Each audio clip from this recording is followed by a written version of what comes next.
Assalamualaikum warahmatullahi taala wabarakatuh. Perkenalkan, nama saya Sahrul, NIM 1121 11360, mata kuliah Komunikasi, Negosiasi dan Bisnis. Di sini saya sedang video presentasi untuk UAS. Langsung saja dimulai.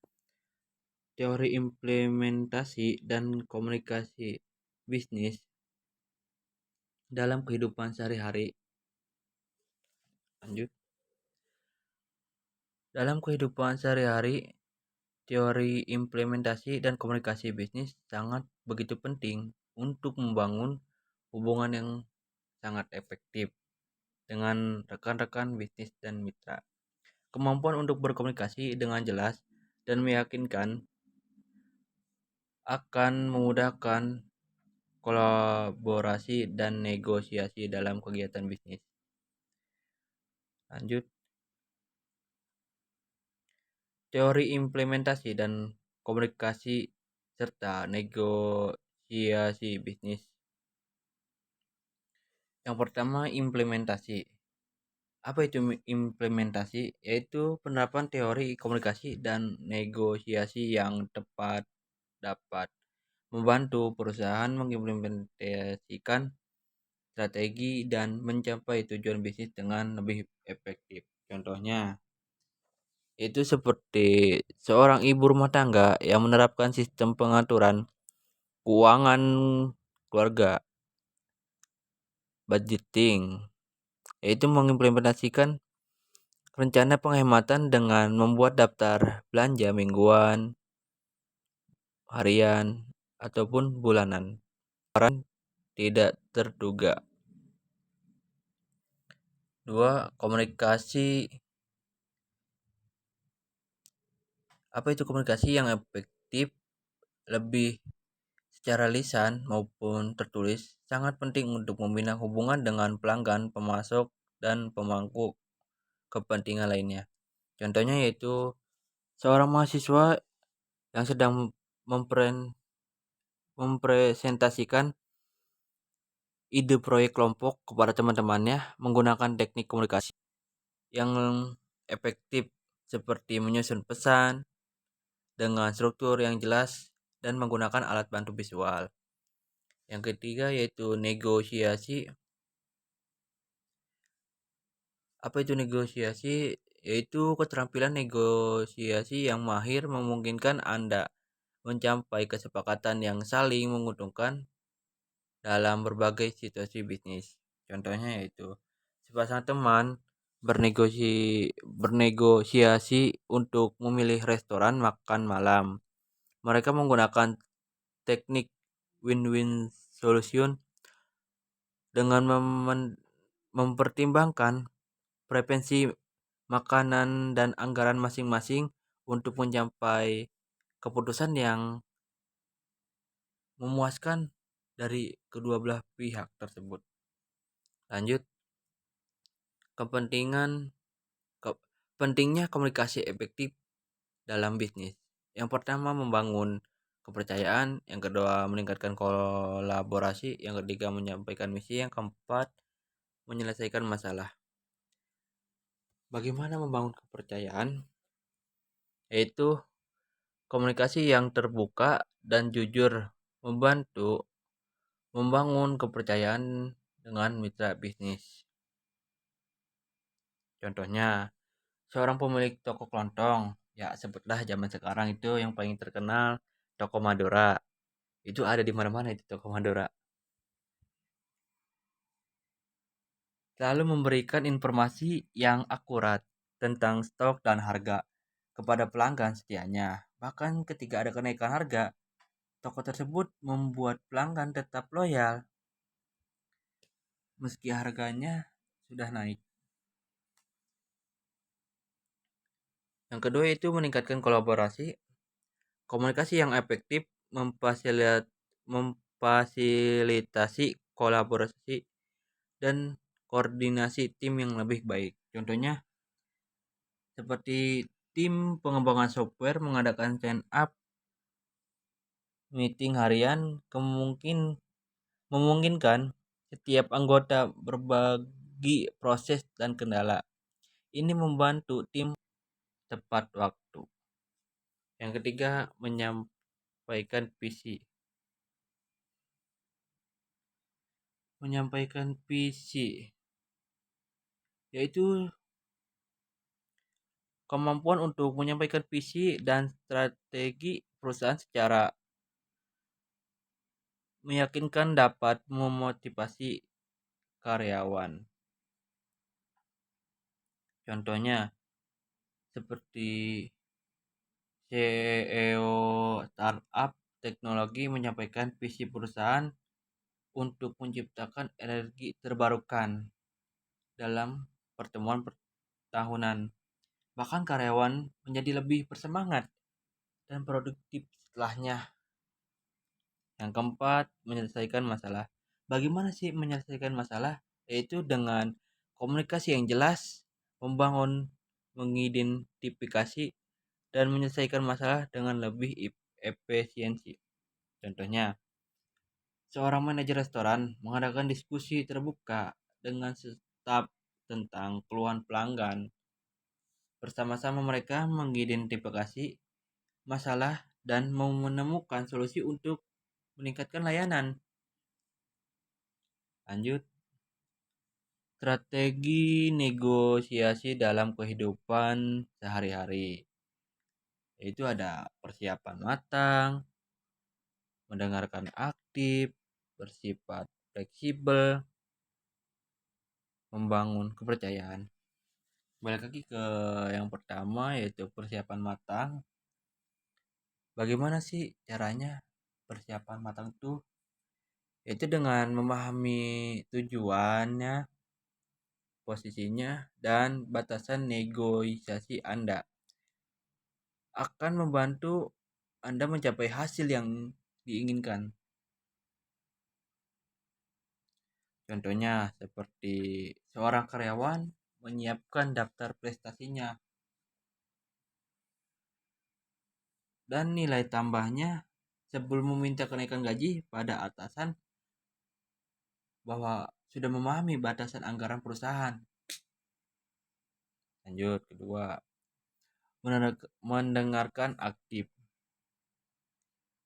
Mendengarkan aktif dengan seksama dan memahami sudut pandang lawan bicara akan membantu Anda menemukan solusi yang saling menguntungkan. Contohnya, seperti pasangan suami istri yang saling mendengarkan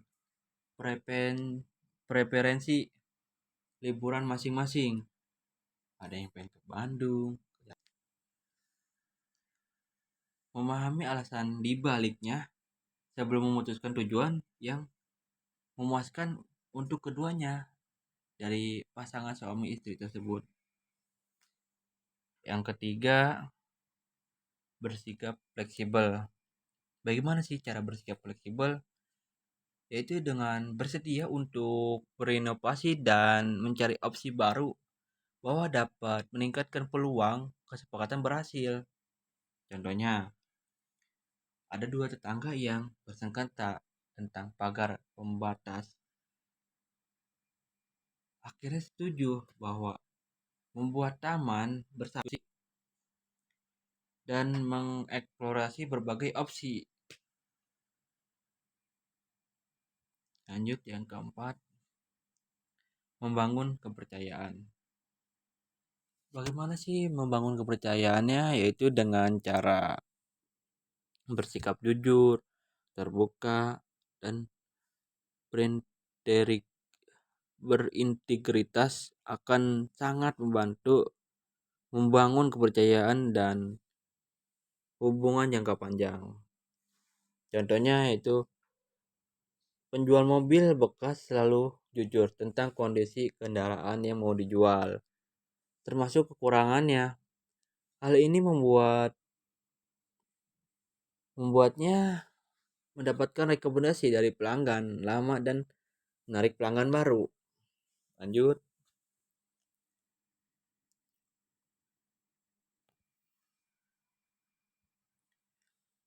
Membangun kepercayaan melalui komunikasi. Yang pertama itu kejujuran, yang kedua keandalan, yang ketiga empati, yang keempat konsistensi. Balik lagi yang pertama yaitu kejujuran. Ini nih yang begitu sulit dan jarang-jarang. Bagaimana sih kejujuran? Bersikap terbuka dan jujur dalam berkomunikasi membangun kepercayaan. Contohnya, ada seorang manajer proyek segera mengakui kesalahan dalam penjadwalan kepada klien dan menawarkan solusi. Alih-alih menutupinya, klien menghargai transparansi ini dan tetap percaya pada tim. Kedua, keandalan. Apa itu keandalan? Itu memenuhi janji dan komitmen Anda akan memperkuat kredibilitas Anda. Contohnya, seorang freelancer selalu menyelesaikan pekerjaan sesuai deadline yang dijanjikan. Akibatnya, klien sering memberikan proyek tambahan dan merekomendasinya ke orang lain. Yang ketiga, empati. Apa itu empati? Empati itu mendengarkan dengan seksama dan memahami perspektif lawan bicara akan menciptakan hubungan yang lebih dekat. Contohnya, seperti seorang customer service mendengarkan dengan sabar, mendengarkan keluhan pelanggan yang frustasi bahwa pengakuan perasaannya dan menawarkan solusi yang sesuai. Pelanggan merasa dihargai dan tetap loyal pada perusahaan ini. Lanjut keempat, konsisten. Bagaimana sih konsisten? Yaitu dengan bertindak secara konsisten sesuai dengan nilai-nilai Anda akan membangun kepercayaan jangka panjang.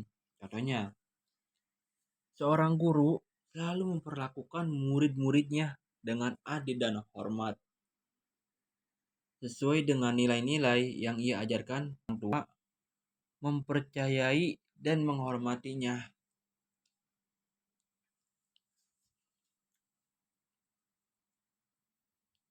Lanjut,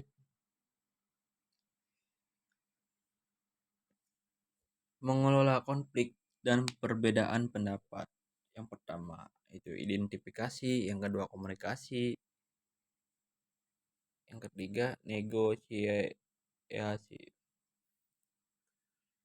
Apa itu diidentifikasi? Yaitu kenali sumber-sumber potensi konflik dan perbedaan pada pendapat dengan jelas.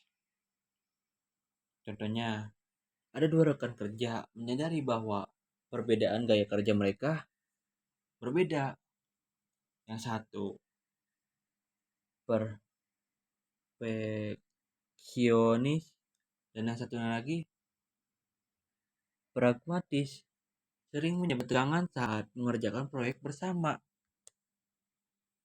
Komunikasi. Apa itu komunikasi? Komunikasi yaitu sampaikan pandangan Anda dengan jujur dan terbuka sambil mendengarkan lawan bicara. Contohnya yaitu di dalam rapat keluarga, seorang anak remaja mengungkapkan keinginannya untuk melanjutkan pendidikan di luar kota, ya di Bandung gitu. Orang tua mendengarkan alasannya dan menyampaikan kekhawatiran mereka dengan tenang. Negosiasi. Apa itu negosiasi? Yaitu mencari solusi yang saling menguntungkan melalui proses negosiasi yang konstruktif. Contohnya, ada dua tetangga yang bersengketa tentang pohon yang menghalangi pemandangan halaman rumahnya. Akhirnya sepakat untuk memangkas pohon secara berkala dan berbagi biaya dengan tetangganya. Lanjut, teknik presentasi yang meyakinkan. Yang pertama itu persiapan. Pahami tujuan, audiens, dan pesan utama presentasi Anda. Yang kedua, struktur. Susunan presentasi dengan alur yang logis dan mudah diikuti. Yang ketiga, gunakan bahasa tubuh. Yang ketiga, penyampaian. Gunakan bahasa tubuh dan intonasi yang menarik untuk menyampaikan pesan Anda. Lanjut, memahami bahasa tubuh dalam komunikasi. Kontak mata. Kontak mata ini sangat tajam itu dalam komunikasi. Dari gerak-gerik bulu matanya pun agak berbeda gitu. Menunjukkan perhatian dan kepercayaan diri. Postur tubuh. Postur tubuh mencerminkan sikap terbuka atau tertutup. Gerakan tangan. Nah, gerakan tangan ini nih dapat memperkuat dan memperlemah pesan verbal, tergantung apa yang mau kita gerakan dengan kita yang bicarakan ini. Ekspresi wajah ini nih, ekspresi wajah yang begitu mudah ditebak, mengungkapkan emosi dan reaksi terhadap situasi. Lanjut, aplikasi teori dan aplikasi teori komunikasi dan negosiasi bisnis.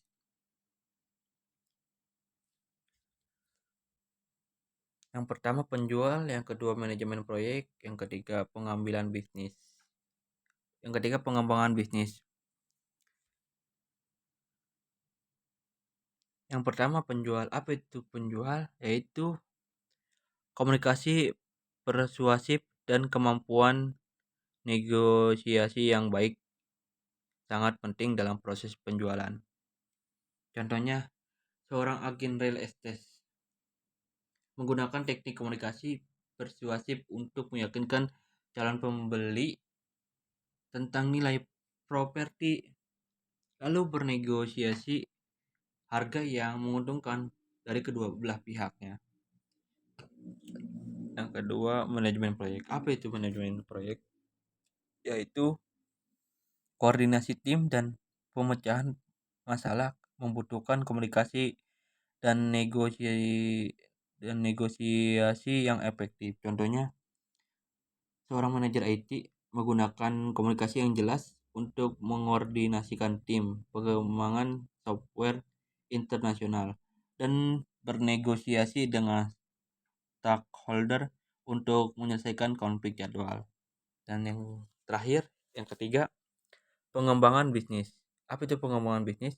Yaitu kemampuan untuk bernegosiasi dan membangun hubungan baik, sangat memudahkan untuk ekspansi dan kolaborasi. Contohnya, CEO startup teknologi berhasil menegosiasikan kemitraan strategis dengan perusahaan besar setelah membangun hubungan baik melalui komunikasi yang efektif selama beberapa bulannya. Terakhir, kesimpulan dari PPT yang saya presentasikan, bahwa kesimpulannya yaitu kemampuan berkomunikasi dengan jelas dan meyakinkan merupakan kunci utama dalam memfasilitasi kolaborasi dan negosiasi yang efektif dalam kegiatan bisnis. Komunikasi yang efektif tidak hanya menginginkan pencapaian ide dan pertukaran informasi yang tepat, disertai dengan pemahaman mendalam tentang teori implementasi dan strategis negosiasi, akan membantu individu dan organisasi mencapai tujuan bisnis mereka secara lebih optimal, berkelanjutan berkelanjutan. Lebih dari itu, keterampilan ini tidak terbatas pada lingkup bisnis semata, melainkan dapat diterapkan dalam berbagai aspek kehidupan sehari-hari, meningkatkan kualitas interaksi personal dan profesional secara keseluruhan. Terima kasih. Sekian presentasi dari Sahrul.